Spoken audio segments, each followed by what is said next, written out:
Hello, this is Max Bennett with OSU's Extension Forestry and Natural Resources program. I'll be your guide for the online fuels reduction module.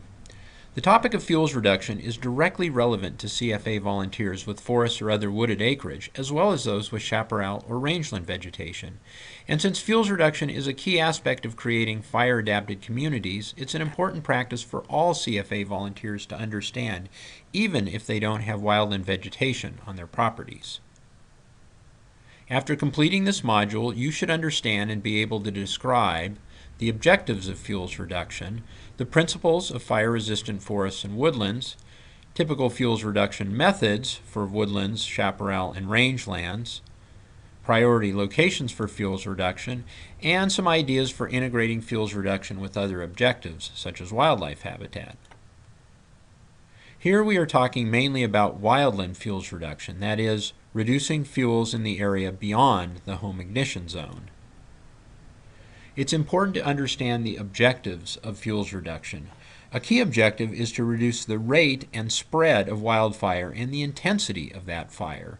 This makes it easier to suppress the fire and reduces the amount of damage to resources and property. For example, after a fuels treatment, a fire may burn through a forest and kill some small trees while only scorching the bases of larger trees, leaving them alive and intact. The objectives of fuels reduction could be summed up by saying, make your property less inviting to fire and more inviting to firefighters. Note that fuels reduction is not intended to, quote, fireproof, unquote, a forest, or even keep a fire out of a forest. The main objective is to change how fire behaves so it is less damaging. Here's an example of how fuels reduction can influence fire behavior. On the upper right is a photo of a dense, untreated stand that burned severely in the 2002 Squire fire. On the lower left is a very similar forest less than half a mile away in which a fuels treatment was completed prior to the fire. In this case, it was a commercial thinning followed by piling and burning the slash. Despite the hot, dry conditions and steep slopes, this stand underburned in the Squire fire and most of the larger trees survived.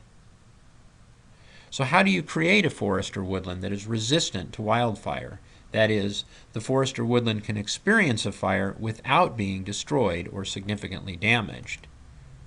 Well, research in a variety of forest and woodland fuels types has revealed 4 basic principles for developing fire resistance.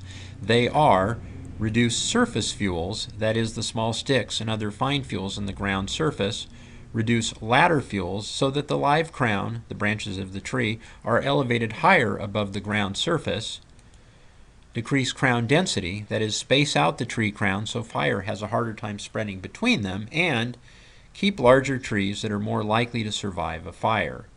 In a nutshell, you are reducing both the amount and the continuity of fuels.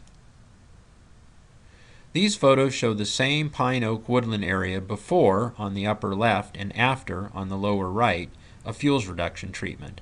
The treatment involved cutting dense brush and some small trees with chainsaws, some pruning, and then piling and burning the cut material. So thinking about the principles of fire resistance, how do you think a fire would behave in each situation?